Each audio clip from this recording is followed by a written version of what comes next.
नमस्कार, मैं हूं सुधीर दीक्षित और आप देख रहे हैं न्यूज 18 मध्य प्रदेश छत्तीसगढ़। मध्य प्रदेश की राजनीति में एक चेहरा, सीनियर लीडर, एक ऐसा नाम जो अपनी बेबाकी के लिए जाना जाता है। मध्य प्रदेश विधानसभा में नेता प्रतिपक्ष डॉक्टर गोविंद सिंह जी हमारे साथ हैं। सर, बहुत बहुत स्वागत है आपका। सर, चुनावी माहौल बनने लग गया है, पोस्टर वार शुरू हो गया, लगातार पोस्टर आ रहे हैं कि ये इनके भ्रष्टाचार है, इनका भ्रष्टाचार। आप कैसे देखते हैं इस चीज़ को? सवाल इस बात का है, राजनीति में मतभेद होते हैं, लेकिन इस तरह का मनभेद होकर इस एक दूसरे को नीचा दिखाना, ये परंपरा भारतीय जनता पार्टी ने शुरू की है। लेकिन जहाँ तक मान्यता है कि कमलनाथ जी के खिलाफ और शिवराज सिंह जी की सरकार के खिलाफ जो पोस्टर लग रहे हैं वो निंदनीय है। मैं इसको ना तो अच्छा मानता हूँ, चाहे कोई भी हो, किसी भी दल का हो, चाहे कांग्रेस को या भाजपा को, अगर ऐसा कृत्य राजनेताओं के, बड़े नेताओं के इशारे पर हो रहा है तो मैं उसकी घोर निंदा करता हूँ। और फिर सबसे बड़ा सवाल इस बात का है कि सरकार के मुखिया मुख्यमंत्री है, सरकार उनके हाथ में है। आप पता कराएं और जो लोग भी दोषी हैं, जो लोग इस तरह का कृत्य कर रहे हैं, उनके विरुद्ध कठोर कार्रवाई करें। आपको लगता है कि अब व्यक्तिगत जो आक्षेप लग रहा है वो बहुत ज़्यादा हो रहा है, या कोई ऐसा लग रहा है कि राजनीति एकदम निचले स्तर पर जा रही है आरोपों के लेकर? पूरी तरह से इस बात का मैं सच्चाई उजागर करता हूँ। शिवराज सिंह जी 18 वर्ष के कार्यकाल में अब जनता उनका चेहरा नहीं देखना चाहती और उनकी नाव भारतीय जनता पार्टी की डूबने वाली है। आगामी चुनाव में नवंबर दिसंबर में होने वाला है। वो बेचैन है, परेशान है। कांग्रेस के पास कोई प्लान है इन समस्याओं से निपटने का? बेरोजगारी या लोगों के काम धंधे नहीं है तो कांग्रेस पार्टी चलेगी। 4 लाख पद खाली डाले हुए अभी तक शिवराज सिंह क्यों पड़े हुए हैं? क्यों उन्होंने कर दिया 30,000 पद बैकलॉग के आदिवासी इलाकों में? मोदी को ले जाके आदिवासी भाई के घर में किसी में खाना खिला रहे, कांसे की थाली में, सुराही में, जो नौटंकी करने का काम शिवराज सिंह अब प्रदेश की जनता के सामने नहीं चलने वाला। आपकी कलई खुल चुकी है, जनता तैयार बैठी है, लोहा गर्म है, हथौड़ा देना बाकी है। कौन देगा ये हथौड़ा? जनता, प्रदेश की जनता स्वयं दे रही है। चुनाव कांग्रेस से कम जनता और भारतीय जनता पार्टी का चुनाव, शिवराज सिंह और प्रदेश की जनता के चुनाव है।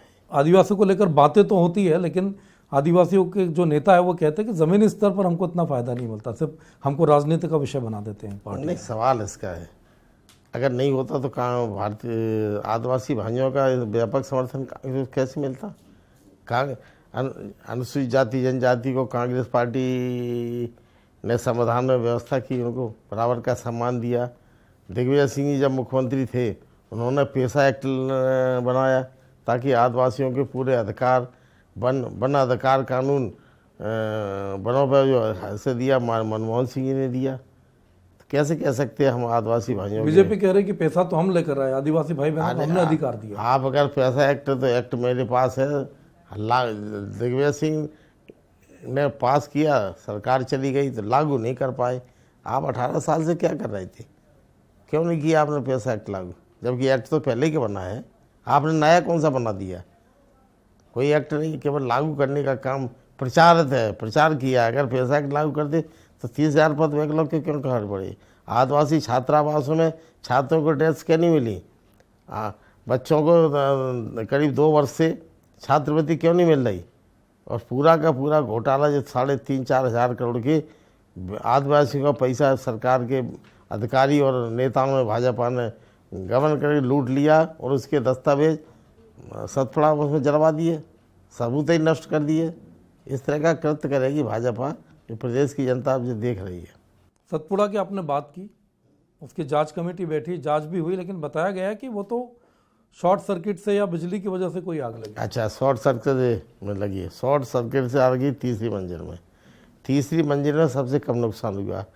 इतने बड़ा भवन है, तीसरी के बाद चौथी, चौथी के 5वीं, 6वीं, पूरे करीब 50,000 के करीब फाइलें नष्ट कर दी। करीब 2,000 कर्मचारी वहाँ काम कर रहा था। ये पूरी साजिश है, षड्यंत्र है। जहाँ ये भ्रष्टाचार को, एक तो उसका स्वास्थ्य विभाग में भर्तियों में भ्रष्टाचार, ठेकेदारी में भ्रष्टाचार, और कोरोना काल में जो स्टेथोस्कोप था वो करीब 700-800 का आता, चेक कंपनी का, बहुत अच्छी कंपनी है। वो आपने 11,000 में खरीदा।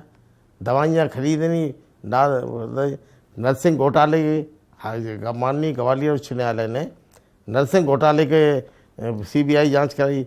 जांच चल रही थी, जांच में 60 कॉलेज फर्जी पाए गए। सामने 50-500 मीटर भी नहीं होगा, वहाँ पुलिस का फायर ब्रिगेड थी। फायर ब्रिगेड क्या कर रही थी? आप सरकार में आप 18 साल से बैठे हुए हो, एक मशीन आई है आग बुझाने की 9 करोड़ रुपए की, उसका ड्राइवर भगा दिया आपने। बाकी की जो नगर निगम वगैरह के जो फायर ब्रिगेड थी वो भाजपा के नेताओं के, मंत्रियों के ठेकेदारी में सड़क बनाने में पानी छिड़कने का काम कर रही थी। सतपुड़ा भवन के विंध्याचल में आग लग चुकी, कलेक्ट्रेट में आग चुकी, जहाँ खाद्य बटता था, फूड खाद्य मतलब बिना बटे दलिया खर्चे करोड़ रुपए उसका आंगनबाड़ी का और महिला बाल विकास का भुगतान हो गया फर्जी। उनके सब दस्तावेज जलाने के लिए भल्ला भवन सचिवालय में आग लगी। भाई कांग्रेस सरकार करीब 50-55 साल रही, उनकी सरकार में उस समय आग क्यों नहीं इतने भवन जले? करीब करीब 2015 से लेके 2023 तक 16 बार आग लग चुकी है शासकीय, जहाँ महत्वपूर्ण दस्तावेज, जहाँ इनके घोटाले लोकायुक्त की फाइलें प्रमाण भ्रष्टाचार सिद्ध होने की दस्तावेज रखे हैं, उनमें आग लगती है। फिर अगर 2000 कर्मचारी उसमें बैठा हुआ था, कोई घायल नहीं हुआ, कोई परेशानी, कोई बेहोश नहीं हुआ धुएं से। अगर 20-20 फाइलें बगल में दाब के निकल आते तो शायद 8, 10, 12, 15 हज़ार फाइलें बच जाती। फिर आप साफ हो, आपकी नीयत साफ थी। तो मैं जब पहुँचेगा निरीक्षण करने अपने साथियों मित्रों के साथ जा रहा, क्यों नहीं जाने दिया हमने कहा भाई सबसे नीची मंजिल है, हमें देख लें तो हो सकता है उस समय दस्तावेज आधे जले दस्तावेज मिल जाते, उनकी कलई खुल जाती। नहीं जाने दिया, पहरा लगा दिया पुलिस में, जैसे हम लोग आतंकवादी हों। कमलनाथ जी भी लगातार कहते हैं, अफसरों को भी चेतावनी देते हैं, तो क्या कांग्रेस सत्ता में आएगी तो भ्रष्ट अफसरों को जेल भेजेंगे? किसी भी दल का हो, चाहे भले ही हमारा भाई सगा क्यों नहीं हो, राजनीति कोई व्यवसाय नहीं है। राजनीति सेवा के लिए आए हम, राजनीति में हम देने के लिए आए हम, चाहे कांग्रेस पार्टी के हों चाहे भारतीय जनता पार्टी के हों। और ऐसे लोग जो राजनीति में आके शासकीय अधिकारी जनता की सेवा के लिए आए हैं और प्रदेश के उनको सेवा के लिए लूट रहे हैं, प्रदेश की गाड़ी खून पसीने की कमाई गरीबों की, किसानों की, मजदूरों की, व्यापारियों के लूट रहे हैं, टैक्स के नाम पर हर जगह पूरी जेबें खाली कर रहे हैं, तो ऐसे लोगों को माफ़ नहीं करना चाहिए। मैं तो दृढ़ मत है और मेरे जितना भी प्रयास होगा मैं ऐसे भ्रष्ट लोगों को सबक सिखाऊंगा। पूरा सहकारी आंदोलन भारतीय जनता पार्टी के नेताओं ने 17-18 वर्ष में चारागाह की तरह पूरा चल डाला। आपका उपभोक्ता संघ जिसमें सैकड़ों कर्मचारी, वो बंद हो गया। अभी उज्जैन होकर आए आप, सब आप देख कर आए, क्या लगता है आपको कि क्या रहा होगा उसमें? भगवान के नाम पर वोट कबाड़ने वाली पार्टी, लोगों को धोखा देने वाली पार्टी, भगवान के नाम को कलंकित करने वाली अगर कोई पार्टी है तो भारतीय जनता पार्टी है। और उसे 300 करोड़ का पूरा प्रोजेक्ट था, वो 850 करोड़ कैसे पहुंच गया? और उसका सिद्ध हो गया। मैं गया, मैंने महाकाल के दर्शन किए, दर्शन के बाद मूर्तियाँ देखी, छोटी सी हवा चली, कोई बड़ा आंधी भी नहीं थी, तूफान नहीं था, सप्तऋषियों की मूर्तियाँ बेरहमी से उड़ गई और नीचे गिर गई। 12-13 जो मूर्तियाँ अभी लगी हैं, उन मूर्तियों में क्रैक आ गए। गेट के ऊपर गुंबज लगा था, वो अपने आप बिना हवा के गिर रहा है। और उसी प्रकार जो मूर्तियाँ जो लगी हैं सप्तऋषियों की, एक मूर्ति की लागत 16-17 लाख है। और वही मूर्तियाँ उसी तरह की सिंधी समाज के लोगों ने भगवान झूलेलाल जी की लगाई है। वहाँ से ज़्यादा से ज़्यादा 300 मीटर दूर होगी, वहाँ भी हवा चली। वो मूर्ति इतनी खूबसूरत है, मजबूती के साथ आज ही लोग दर्शन कर रहे हैं। तो महाकाल की मूर्तियाँ क्यों गिरी? वो तो कह रहे कि टेंडर कांग्रेस के कार्यकाल में जारी हुआ था। कांग्रेस के कार्यकाल में टेंडर जारी हुआ था। काम किसने कराया? आप क्या देख रहे हो? आपने भ्रष्टाचार कांग्रेस ने किया है, मूर्तियाँ कांग्रेस ने लगवाई हैं। जो सिंगस्त की जो भूमि है, जहाँ मेला लगता है 12 साल में, जो वहाँ के एक मंत्री मोहन यादव जो उच्च शिक्षा मंत्री हैं, उन्होंने जो खेती की ज़मीन थी जिसको सैटेलाइट से सिंगस्त के लिए रिजर्व किया था, वहाँ केवल किसान खेती कर सकता है, उस ज़मीन पे निर्माण नहीं कर सकता, मकान नहीं बना सकता, कॉलोनी नहीं बना सकता। करीब 500 बीघा ज़मीन भारतीय जनता पार्टी RSS के लोगों ने, जिनमें मोहन यादव हैं, उन्होंने अपनी बहन के नाम, अपने नाम, परिवार के नाम की ज़मीन मास्टर प्लान में बदल दी। मास्टर प्लान बना के आवासीय और व्यावसायिक बना दी। जहाँ संत महात्माओं का अखाड़े रखते थे, जहाँ पार्किंग की जगह थी, अब आखिर इतना बड़ा देश का कुंभ जहाँ लाखों आदमी आता है 12 वर्ष में, कहाँ कुंभ कहाँ जाएगा, कहाँ लोगों की लेकिन ये बड़े आरोप लगा रहे हैं आप, ये किस आधार पर आरोप लगा रहे हैं? वो तो कह रहे हैं कि ऐसा कुछ नहीं हुआ। हमारे पास दस्तावेज हैं, गजट नोटिफिकेशन है कई वर्ष पहले का, जिसमें साफ लिखा हुआ है कि जे संघर्ष के लिए सर्वे क्रमांक जे संघर्ष के लिए रहे हुए हैं, इनमें आप खेती कर सकते हो। लेकिन जब कुंभ लगता है तो सरकार उनकी क्षतिपूर्ति देती है 1 साल की। उसके अलावा मैं कहना चाहता हूँ, अभी जो गजट हुआ है टाउन कंट्री प्लान का, उसमें उसका नाम क्यों है? पिछली बार ग्वालियर चंबल इलाके में जब सिंधिया जी साथ थे आपके, तो बहुत अच्छा परफॉर्मेंस पार्टी ने किया था। इस बार सिंधिया जी साथ में नहीं है, कितनी बड़ी चुनौती आप मानते हैं ग्वालियर चंबल इलाके में कांग्रेस के लिए? कांग्रेस की कोई चुनौती नहीं है। सिंधिया तो कांग्रेस के लिए घुन थे। जिस प्रकार दीमक लग जाती है लकड़ी में, घुन को चाट जाती है, उसी प्रकार सिंधिया ने कांग्रेस को घुन के रूप में शोषण किया है। जो तरह सिंधिया स्वयं और के स्वर्गीय पिताजी माधवराव जी 53 साल से टिकट बांटते हैं, संगठन में लाते हैं।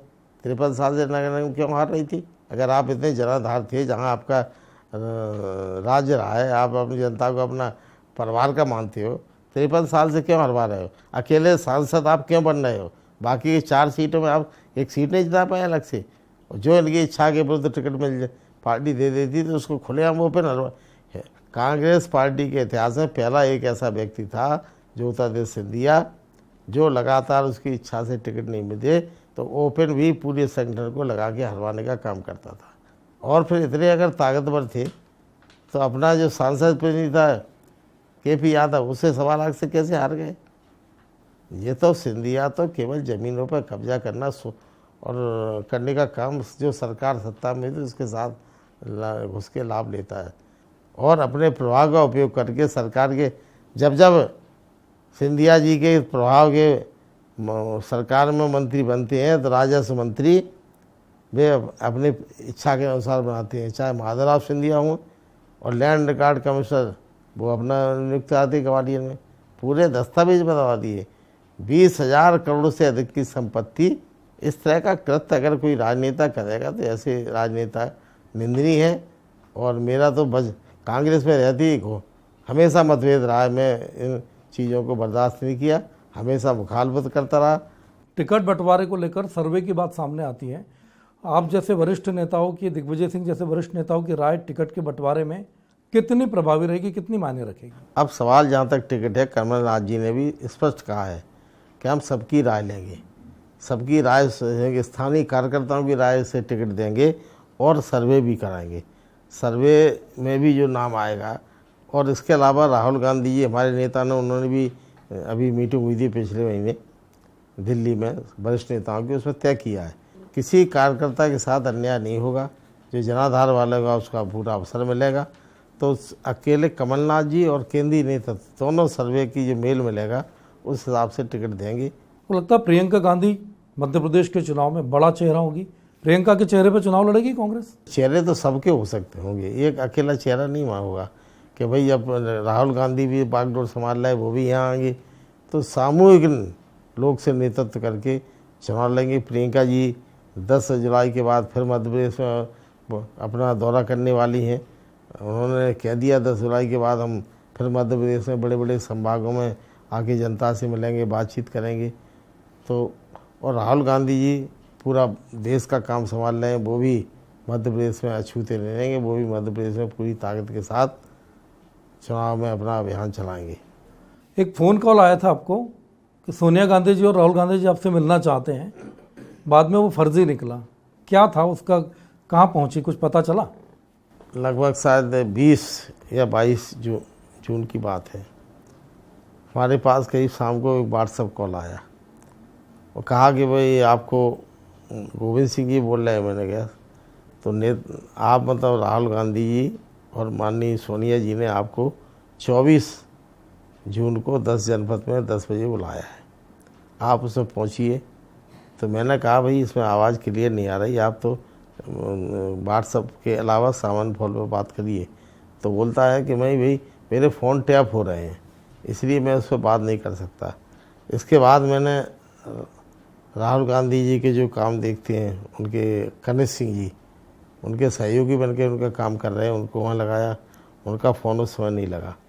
उनका फिर दोबारा कुछ देर बाद फ़ोन आया और उन्होंने पूछा हाँ आपने फ़ोन किया था। मैंने कहा साहब हमने कहा आपने फ़ोन लगाया है, संदेश भेजा है कि 10 जनपद में राहुल जी और सोनिया जी ने हमें बुलाया है, तो क्या कोई एजेंडा है तो मैं उसकी तैयारी करके बातचीत करके आऊँ। बोले नहीं, यहाँ से तो कोई फ़ोन नहीं किया और मेरे पास बहुत शिकायतें आ रही हैं कई दिनों से, मेरे नाम से कई लोग फर्जी फ़ोन कर रहे हैं, ये फ़ोन लगातार है, मेरे यहाँ से नहीं किया गया और ऐसे लोगों को तो आप FIR पुलिस में दर्ज तो कराइए। आपने शिकायत भी दर्ज कराई तो नहीं पता चला? नहीं, मैंने अभी 3 दिन पहले ही भेजी है, अब जाएगा, जांच होगी। शिवराज की सरकार है, जांच कराए या न कराए उनके ऊपर है, क्योंकि जो उनकी अनुकूल होता है उसी की जांच कराती है। एक आखिरी सवाल है, सरकार बनाने को लेकर आप आश्वस्त हैं, बड़ा दावा कर रहे हैं, कितनी सीटें कांग्रेस की आ सकती है विधानसभा चुनाव में? 2023 के नवंबर दिसंबर में मध्य प्रदेश में कांग्रेस की सरकार भारी बहुमत से बनेगी और बहुमत इतना आ जाएगा कि कांग्रेस में कोई दूसरा सिंधिया पैदा ना हो सके। कितना आएगा, कुछ लगता है आपको कितनी सीटें आ सकती है? देखो, मैं ज्योतिषी नहीं हूँ ना भविष्यवक्ता हूँ, लेकिन जो जनता में मैं जा रहा हूँ प्रदेश के दौरे में, वहाँ हमें विश्वास है कि जनता का भारी बहुमत हमें मिलेगा और इतना बहुमत मिलेगा कि सिंधिया जी जैसे लोग 1-2 भी आ जाए तो कांग्रेस की सरकार गिराने की हिम्मत नहीं कर सकती। डॉक्टर साहब जितने खरे बोलते उतनी बेबाकी से सारे सवालों के जवाब भी दिए और इस बात को लेकर आश्वस्त है कि कांग्रेस का इस बार इतना बहुमत आएगा कि चाहकर भी कोई उनके सरकार को नहीं डिगा पाएगा। सर बहुत बहुत धन्यवाद आपका। धन्यवाद आपको भी, नमस्कार।